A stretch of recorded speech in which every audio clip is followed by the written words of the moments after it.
Requests by Gregory Jackson.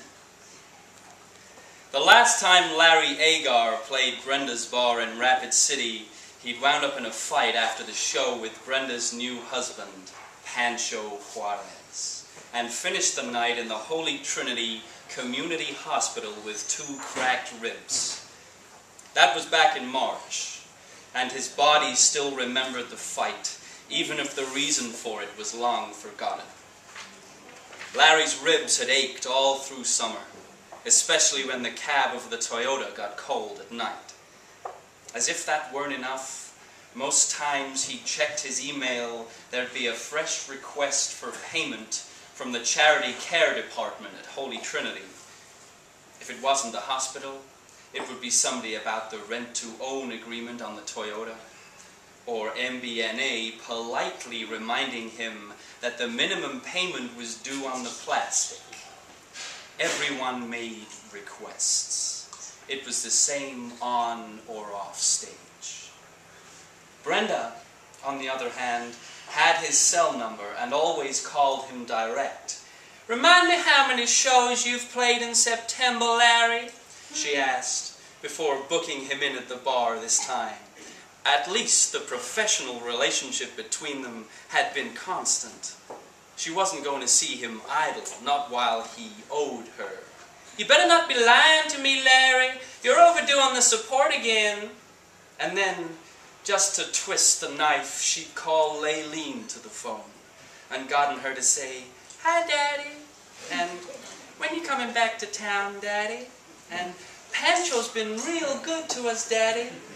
Never mind the physical memory of Pancho's work boots connecting with his ribs on the floor of the parking lot out back of the bar. Those calls from Brenda and Layleen were the thing guaranteed to start him shaking, to send him scrabbling for the Xanax in the glove compartment of the Toyota. Larry parked a block away from the bar. Rapid City had changed in the 3 years since Brenda had told him to get his stuff out of their apartment above the bar. Now there were a lot more Indian kids panhandling on the sidewalk. Most of them were from the Sioux reservation. Most of them should have been in school. In Holy Trinity, after the fight with Pancho, he'd watched a group of them take turns sucking the alcohol-based hand gel from the dispenser at the clinic entrance, until one of the nurses had moved them on.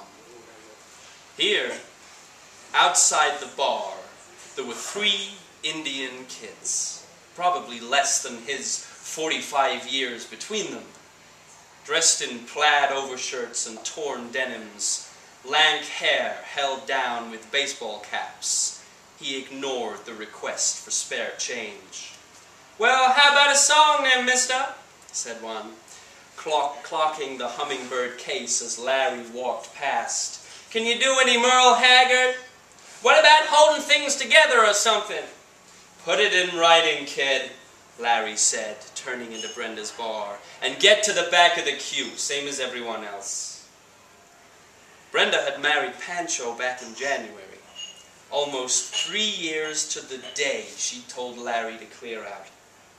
When she'd introduced them to each other back in March, Larry saw right away that Pancho had a temper short as a firecracker fuse. Larry had wanted to question Brenda about him, ask her whether she really wanted to get involved with someone so soon. Was 3 years so soon? Sure it was. Just when he was making progress. That was the problem. He'd always assumed that he would arrive back at her eventually, that he'd just have to knock and she would open the door. He only had to keep putting one foot in front of the other, small steps. That's what the doctor called them, small steps. "The thing is, Larry," Brenda had told him after the show, putting her hand on his, "if I ask Pancho for something, bang, I can consider it done. Layleen can go on study programs. I can afford to close the bar one night a week. We're living. We're finally living." The fight itself had started the way they always did, over something trivial. Larry passing comment on Pancho's work boots, or the fact that he was kind of short, and Pancho or one of his friends overhearing. Well, he was short. Even Brenda had to acknowledge that. But mostly the fight was down to the drink. Larry saw that now. The following week, with his right hand still in bandages from Holy Trinity, he'd had a flash of realization in the parking lot of the Motel 6 near Des Moines. He'd seen how it would be if he didn't do something. Not coming to a sudden end, but getting slowly worse over time. Less contact with Layleen, less patience from Brenda whenever he called to plead for clemency on the support payments. Larry had tried quitting cold at first, but the DTs had got him so bad he couldn't hold the guitar still enough to shape a chord. Some nights he'd had to grip the mic stand for support. Finally, he'd got a doctor in Chicago to write him a prescription for the Xanax, which dealt with the shakes. By the end of the summer, he was starting to get through without the meds. Look, no hands, he felt like saying when he was on stage without a drink. All on my own. Hey, Larry, called Brenda as he turned into the door. She was polishing glasses behind the horseshoe bar. What happened? It's still light. Show isn't until 9. He put the hummingbird case down. I just couldn't keep away. Wanted to see how you're spending my money. She pursed her lips. No more polite requests, okay? It's not my job to remind you. You signed the agreement. But this was kind, Brenda. He could hear it in her voice. She wasn't angry. She was happy. No Layleen. She's back at the pool. Back at 6. He felt his gut clench. Layleen loved swimming. Ever since they took her as a baby, that had been his job. His heart lurched, leave it. He bit his lip. All good otherwise? She nodded. Bar's going okay. People like it here. She smiled. I like it here. He thought about when he'd stood in that same barroom with just the hummingbird case and a hold-all of whatever stuff he'd gathered up, and Brenda had pointed to that same door. Layleen hiding out back. 3 years. It felt like another life. Leave! She said. I want you gone from here! Well, hadn't he gone? And wasn't he back now? Ready to start over? I'm dry now, Brenda, he said, pulling up a stool. She stopped polishing the glass in her hand. I know, she said, smiling that same smile. I can see that. The bar was full when Larry took to the stage, right on 9. The house band launched into You Were Always on My Mind, up-tempo and breezy, the way everybody knew Larry Agar liked to play it. He looked for Brenda, but the lights were too bright. They must have invested in a new rig since March. Had that been his money or Pancho's? Probably Pancho's. Larry's July and August payments had gone into getting the Toyota's camshaft fixed. When the song ended, he breathed heavily, thinking that if it were him in the audience instead of on the stage, now would be the time to whisper in Brenda's ear, well, do you like the show? Do you think your old man can still play?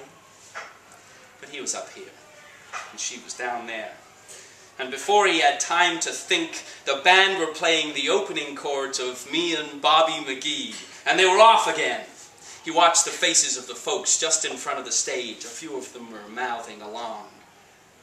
That was the funny thing about music. It meant so much to the people listening, but here he was able to sing and play and think about other stuff all at the same time, and it was just going through him and out of him again, like something that never belonged to him anyway. Just before playing Someone to Lay Down Beside Me, he said how much he loved coming back to Rapid City, and how some places never changed, and how good the band was. And everyone whooped and clapped. He saw Brenda then standing at the bar, serving someone. She wasn't listening to him. She looked happy. What was it with people? At the interval, Pancho was in the parking lot, waiting by the Toyota, smoking a cigarette and kicking the mud off his work boots. Larry turned back inside, but Pancho held up his hands. "No, Larry, buddy, wait, it's cool, just having a smoke." Larry stepped around Pancho to get to the driver's door. He was cutting back on his Xanax, but he didn't want to take any chances for the second half of the show. Pancho watched him fumble with the catch on the glove box. "You really have kicked it, haven't you?" said Pancho as Larry pressed a pill from the blister pack. Larry took a drink from the bottle of water in the pocket of the door. "Just in time to wish you a happy anniversary, huh?" He saw Pancho bristle. But something was different. Under the hat, the man's face seemed calmer. Maybe he did just want to talk. "Layleen not here?" Larry asked. Pancho shook his head. "She's with friends. Took my pickup out to the reservation, although God knows what they find to do up there." Larry had a pretty good idea. Pancho kicked up dust off the asphalt. "But we just wanted you to know, or rather, Brenda wanted me to say..." Pancho seemed to be finding it hard to pick the right words. Larry took another drink from the water bottle. "Well, no hard feelings about what happened before, right?" Now, how hard had that request from Brenda been for Pancho to swallow? "It's over. I've moved on." Larry reached out his hand, but Pancho stayed where he was. He looked uncomfortable, nervous, stage fright. "And, Brenda wanted me to be the one to tell you about the baby. About our baby. It's due early next year." Larry put out an arm and gripped the side of the Toyota. He ran a finger along the rain gully on the roof and down the edge of the driver's door. That explained something. Why Brenda had been so happy earlier. "Well, Pancho," he said after a moment, "that's just great news." Small steps, Larry thought. Small steps. Pancho fingered the rim of his hat. "And I wanted to ask you, tonight, would you do a request?" "Sure," said Larry. "What do you want to hear?" At the end of the second set, they played Loretta, just as Pancho had asked. Larry went on smiling in the direction of the bar the whole time he sang it. "Look," he thought, "no hands." Then it was over, and the audience started heading for the exit or back to their tables or back to the bar. The band shuffled around the stage in silence, packing up the equipment. "Damn!" Larry heard a woman in the departing crowd say to someone. "Now that is why I love country music. It's about people." Larry began peeling the tape off the corners of the set list on the floor. He wound the cable from the hummingbird, then put the guitar back in its case. Kneeling at the front of the stage, he looked out into the room. He heard someone call out at the bar, high and loud for a beer, and Brenda's breezy voice acknowledged the request. And for a moment, he saw her in the lit horseshoe of the bar, reaching for a clean glass. Then someone turned up the volume on the jukebox, and Larry went back to clearing the stage.